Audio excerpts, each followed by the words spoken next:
They're known as silent destroyers. But they also hide a creepy trait when one of their kind is dying. We're talking about termites in this episode. How can a termite queen lay millions of eggs?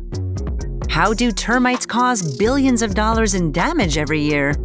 And why do the colonies lick their queens to death?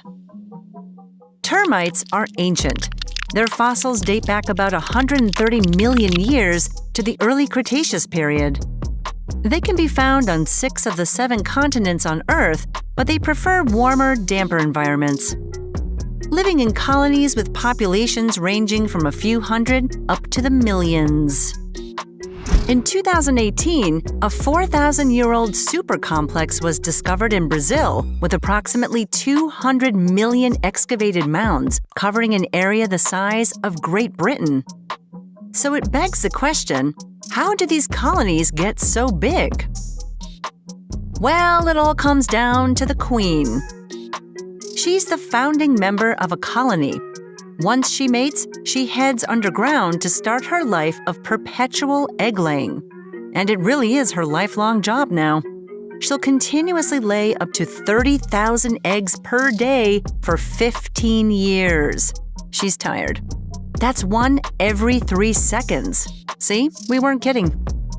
To produce that amount of eggs, she needs to be bigger than the rest of the termites in the colony. Starting off as small as a dime, she can grow up to 11 centimeters long.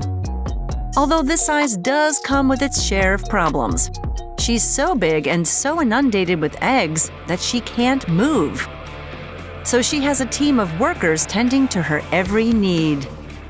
This includes licking her body to keep her clean. It gives a whole new meaning to housekeeping.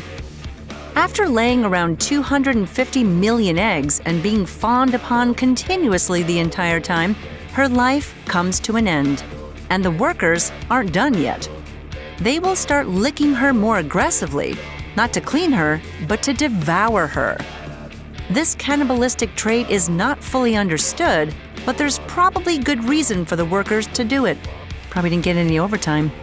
Termite colonies are giant nutrient recycling machines. It's no wonder they don't let the queen's body decay away. As part of the process, the fluids and fats are unceremoniously absorbed out of her body.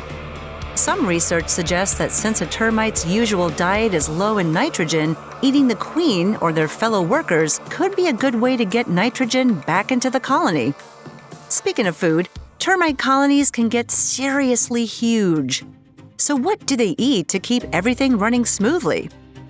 If you've had any experience with termites invading your home, you might have the answer to this one.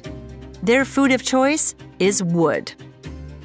They can be extremely destructive when they feed on wooden structures and vegetable matter. Even worse is that introduced species are less comfortable in their new surroundings and are more likely to shelter in our homes and buildings. This leads to greater damage to structures and more frustration for property owners. That damage comes with a $5 billion bill every year in the United States alone. That's a lot of houses and a lot of wood. Wood doesn't seem the most nutritious diet, but it's chock full of cellulose, a complex carbohydrate made up of sugar. Termites have special microbes in their gut that help them break it down and turn it into food. And what's surprising is that termites are not born with these microbes. They have to acquire them from others in the colony. And here's the gross part. The microbes can be passed on by anal feeding. Yep, you guessed it, eating the poo of other termites. Wonderful.